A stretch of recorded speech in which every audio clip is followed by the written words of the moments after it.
गिरिराज सिंह जी जो केंद्रीय मंत्री है यात्रा निकाल रहे हैं, कह रहे जो बटेंगे वो कटेंगे। गिरिराज सिंह जी का अब समय पूरा गया, माने अंतिम पड़ाव में है। अभी रीगा विधानसभा पूरा डूबा हुआ था बाढ़ में, लेकिन आपदा प्रबंधन मंत्री कहीं दिखाई नहीं दिए। पिताजी उनके एमपी हो गए, केंद्र मंत्री है, दोनों को मिलकर कुछ कलेक्शन करने में लगे होंगे। कल नीतीश जी भी मंच से संबोधित करते हुए कह रहे थे कि जो मुस्लिम वोट बैंक है वो कहीं ना जाए, इधर उधर ना करे, जदयू के साथ। नीतीश जी की मानसिक संतुलन अभी जो स्थिति में है, मैं सलाह देता हूँ जदयू के सीनियर लीडरों को कि पहले उनको हेल्थ चेकअप करा के उनको रेस्ट कराइए, तभी वो घोड़ा दौड़ पाएगा। नहीं तो बीच में घोड़ा गिर जाएगा तो आप लोग कहीं के नहीं रहिएगा। प्रशांत किशोर, पैसा से राजनीति होता तो आज के डेट में देश में टाटा बिरला जितने लोग रहते वो प्रधानमंत्री और राष्ट्रपति बनते। नमस्कार, आप सबका स्वागत है हमारे चैनल पे। मैं हूं आपके साथ चंदन प्रताप सिंह। आप देखना शुरू कर चुके हैं पब्लिक संपर्क। बिहार में चुनाव का माहौल है और चुनावी कवरेज करते हुए लगातार हम जनता के बीच जा रहे हैं और ये समझने की कोशिश कर रहे हैं कि इस बिहार विधानसभा में क्या मुद्दे बिहार में हावी रहेंगे। इस वक्त हम मौजूद है रीगा विधानसभा क्षेत्र में। रीगा के एक्स एमएलए अमित कुमार टुन्ना जी हमारे साथ है। इनसे समझेंगे कि अपने क्षेत्र में किन मुद्दों को लेकर इस बार ये चुनाव में उतरेंगे और बिहार में क्या मुद्दा लग रहा है जो इस चुनाव में हावी रहेंगे। सर, बहुत बहुत स्वागत है आपका। Thank you. तो रीगा में क्या लग रहा है, किस मुद्दे को लेकर इस बार चुनाव में उतरेंगे? अभी बाढ़ में आपका पूरा प्रभावित था आपका क्षेत्र। देखिए, मुद्दाओं की कमी नहीं है। सबसे बड़ा यहाँ एजुकेशन का सिस्टम फेल है, अनएम्प्लॉयमेंट है, लोग बाहर प्लान कर रहे हैं। नीतीश कुमार जी का 20 साल हो गया, कहते रहे कि हम लोगों को बाहर से यहाँ बुलाएंगे, लेकिन आज तक एक भी इंडस्ट्री नहीं आई। तो बहुत सारे मुद्दा है जिसको लेके हम लोगों के बीच में जाएंगे। लेकिन स्थानीय नेता तो मुद्दा बनाते कि रीगा चीनी मिल एक बहुत बड़ा मामला है जिससे रोजगार मिलेंगे आपके क्षेत्र के लोग। रीगा चीनी मिल तो इस बार ऑक्शन में कंपनी ने खरीदी है और हमको लगता है इस साल चालू भी हो जाएगा। उसमें सभी लोग मिल के उसको चालू कराएंगे। वो बहुत बड़ा अब तो चालू होने जा रहा है। लेकिन स्थानीय लोग ये कहते हैं कि मुद्दा ये है कि ये बंद क्यों हुआ, विधायक जी कहाँ थे जब बंद हो रहा था? तो अब ये तो देखिए, अब भी नहीं कह सकते हैं। उस समय हम विधायक नहीं थे, जो वर्तमान में विधायक थे वो बता पाएंगे। और हम लोग तो ये बंद मिल 16-17 में ही हो जाता। हम लोग प्रयास करते रहे, चालू अंत तक चालू रहा। बीच में किसी परिस्थिति बस बंद हो गया तो, लेकिन अब चालू होने के कगार। अच्छा, आपके क्षेत्र में कई युवा ये कहते हैं कि हमारे क्षेत्र में एक भी ढंग का कॉलेज नहीं है, हमें शिक्षा व्यवस्था को लेकर सीतामढ़ी जाना पड़ता है। लड़कियां ऐसी है जो कहती है शाम को लौटते वक्त हम सुरक्षित महसूस नहीं करते, लेट हो जाता है तो आ नहीं पाते। तो विधानसभा में कब कॉलेज होगा, पढ़ाई की व्यवस्था? ये आपको बता दें कि जब हम विधायक थे तो हमारा गैर सरकारी संकल्प में भी था और हमारे एजुकेशन मिनिस्टर थे डॉक्टर अशोक चौधरी जी। उन्होंने कमिटमेंट भी किया था, लेकिन सरकार कमिटमेंट करती काम नहीं करती है, लेकिन इसलिए आज तक। लेकिन हम लोग प्रयासरत हैं। इस बार मेरा मुद्दा, हम आपको सबसे पहले ही कहें कि मेरा सबसे बड़ा मुद्दा एजुकेशन, उसी पे अब हम लोग को फोकस करना है। अभी आपने अशोक चौधरी का जिक्र किया, वही अशोक चौधरी अपनी पुस्तक में ये मेंशन करते हैं कि कांग्रेस जब तक आरजेडी के साथ गठबंधन में रहेगी बिहार में कांग्रेस का कोई भविष्य नहीं दिखता। आपको भी लगता है ये हकीकत है? देखिए, अपना अपना नज़रिया होता है। जब अशोक चौधरी जी हमारे साथ थे तो सबसे पहले अलायंस वो उन्होंने किया था। अलायंस टूट चुका था हम लोग का 10 में, और 14 में पार्लियामेंट के समय में उन्होंने अलायंस आरजेडी के साथ किया और मात्र 4 सीट पे एक एमएलसी मिला जो कि उन्हीं को मिला। तो ये अपने अपने स्वार्थ पे लोग कहते हैं, उसको नहीं कह सकते हैं। इसमें कोई सच्चाई नहीं दिखता। एक तरह इस पर आरोप भी लगाया जाता है कि मुस्लिमों का पार्टी बन के रह गई है कांग्रेस। ये देखिए, कांग्रेस हमेशा जमात को लेके चलती है। कांग्रेस में कोई ऊंचा मुस्लिम नहीं, हिंदू नहीं, और न अपर कास्ट न लोअर कास्ट। हम लोग सबको लेके चलने का, हम लोग का हिस्ट्री देख लीजिए ना। हमारे यहाँ अशोक चौधरी जी अध्यक्ष रहे, वो किस समाज से आते थे। उस कौकब कादरी अध्यक्ष रहे, उसके बाद मदन मोहन झा अध्यक्ष रहे। तो इसलिए हम लोग के यहाँ हर समाज के लोग को मौका दिया जाता है और कांग्रेस पार्टी में कोई अपर और लोअर या हिंदू मुस्लिम नहीं होता, सबको एक साथ लेके। ये सवाल हम इसलिए पूछे कि कल से गिरिराज सिंह जी जो केंद्रीय मंत्री है यात्रा निकाल रहे हैं, हिंदू स्वाभिमान यात्रा, कह रहे जो बटेंगे वो कटेंगे। देखिए, गिरिराज सिंह जी का अब समय पूरा गया, माने अंतिम पड़ाव में है, तो कभी भी कुछ भी कर सकते हैं। थोड़ा दिमागी संतुलन भी उनका गड़बड़ा जाता है इस उम्र में, हर आदमी का होता है, कभी सोडियम कम कभी कुछ।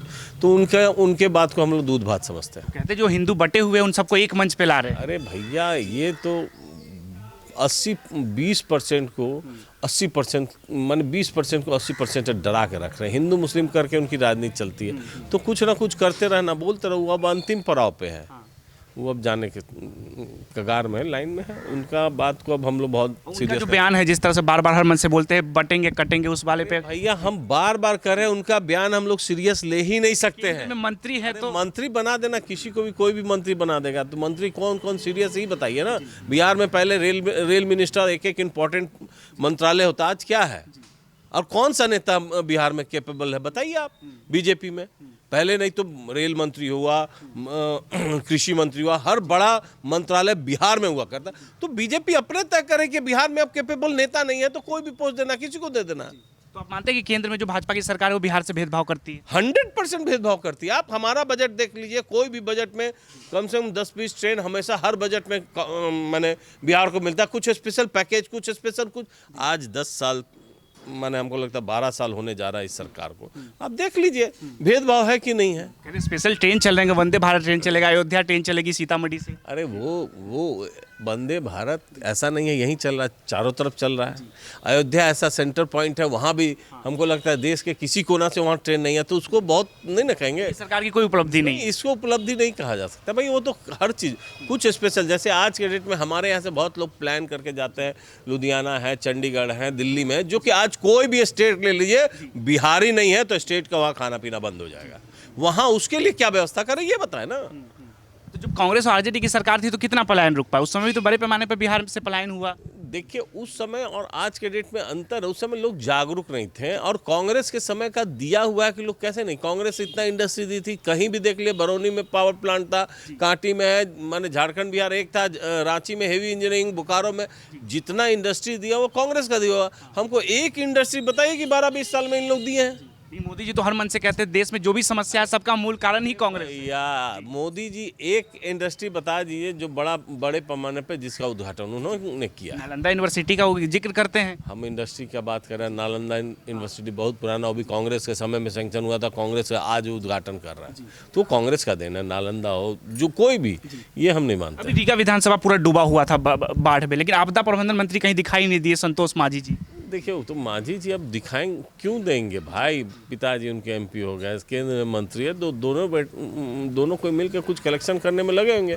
बिहार से उन लोगों को मतलब नहीं रहा है, उन लोग अपने स्वार्थ में राजनीति करते हैं। इसलिए दलितों के मसीहा कहते हैं, दलितों के वोट बैंक का सिर्फ इस्तेमाल थोड़ी ना करेंगे, दलितों का साथ लेकर। आप एक बात बताइए कि मांझी जी अपने छोड़ के, अपने बच्चों को छोड़ के किस मांझी को फिर से लड़ाए चुनाव? जब कितने दलित को उन्होंने लड़ाया अपने गठबंधन से, ये बता दीजिए। जब सबका साथ सबका विकास की बात हम जो सवाल पूछ रहे हैं आप हमको ये बताइए ना, मांझी जी ने कितने दलितों को अपने गठबंधन की सरकार में अपने पार्टी के तरफ से लड़ाया, अपने बेटा और अपने आप को छोड़ के?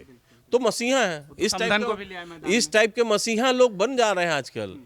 तो लोग दलित के नाम पे अपनी राजनीति कर रहा है, अपने बच्चों को का भविष्य देख रहे हैं। कोई हमको नहीं लगता कि दलित का एक ही मसीहा है कांग्रेस पार्टी। चिराग पासवान भी तो बड़ा चेहरा है। तो आप देख लीजिए उनका 5-6 सीट लड़े, उसमें कितने अपने लोग लड़े, कितने बाहरी लोग लड़े, कितना वो कल्याण कर रहे हैं आप समझ लीजिए। कितने दलित को लड़ाए हैं जो बाहर के, अपने बनोई भाई, यही चला, उनका खानदानी चलते आ रहा, उसको कैरी ऑन कर रहे हैं। कह रहे विधानसभा में सबको मौका देंगे। अब विधानसभा में वो किसके साथ लड़ेंगे ये भी तो डिसाइड कर ले, तब ना मौका देंगे। एनडीए के साथ है, कह रहे हैं हनुमान है मोदी जी के। अरे हम तो हनुमान है, तो अब नीतीश जी को, चच्चा को क्या करेंगे वो बताएंगे ना। पिछले बार चच्चा के कारण वो चच्चा के खिलाफ सब जगह लड़े, इस बार क्या करेंगे उसका समय बताएगा। नीतीश जी तो कह रहे अब कहीं नहीं जाएंगे, जहाँ है वहीं रहेंगे। हम नीतीश जी के बारे में नहीं बोल रहे हैं, हम लोग चिराग जी अब डिसाइड करेंगे ना। कल नीतीश जी भी मंच से संबोधित करते हुए कह रहे थे कि जो मुस्लिम वोट बैंक है वो कहीं ना जाए, इधर उधर ना करे, जदयू के साथ ही रहे।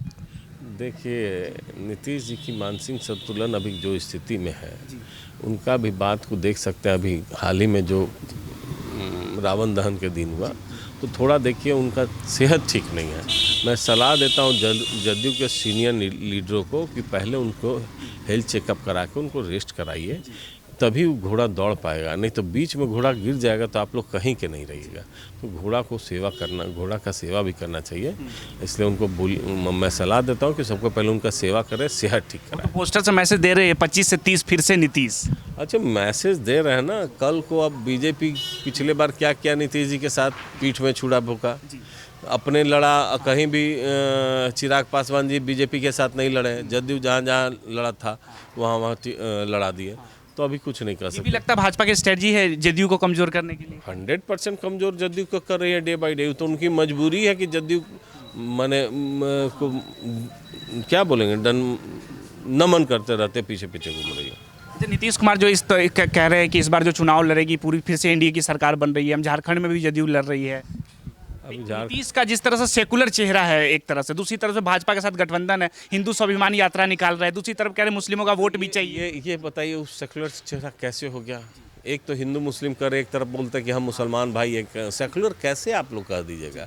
अब नहीं रहा सेकुलर चेहरा। ये छवि तो है ना नीतीश कुमार। अब नहीं, अब छवि नहीं रहा, एक ऐसा और नहीं। युवा चेहरा आए हैं, जन सुराज के पार्टी लॉन्च हुई है, प्रशांत किशोर, वो भी बार बार कह रहे हैं कि कांग्रेस ने, आरजेडी ने बिहार को बर्बाद करके रख दिया। अब अगर बिहार को बिहारी, अगर एक गाली शब्द जो बनाने में वो लालू यादव को जिम्मेवार मानते हैं। देखिए, प्रशांत किशोर जी पढ़े लिखे लोग हैं, उनका काम है पॉलिटिकल एडवाइस देना, ये नहीं कि पॉलिटिक्स करना।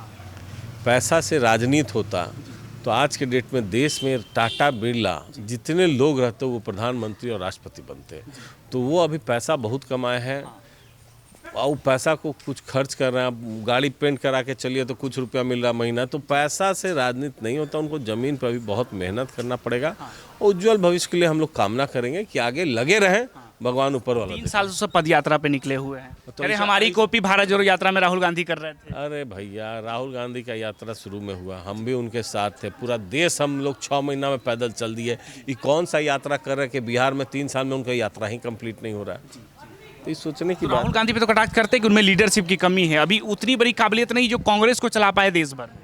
अरे भैया, पहले वो अपना पार्टी को चला लेना। राहुल गांधी से क्या कंपेयर करेंगे? राहुल गांधी का माने एक नाखून बराबर कोई नहीं है। पढ़े लिखे लोग हैं, हर जगह लोग अप्रिशिएट करता है। देखिए, उनको पद का शौक नहीं है।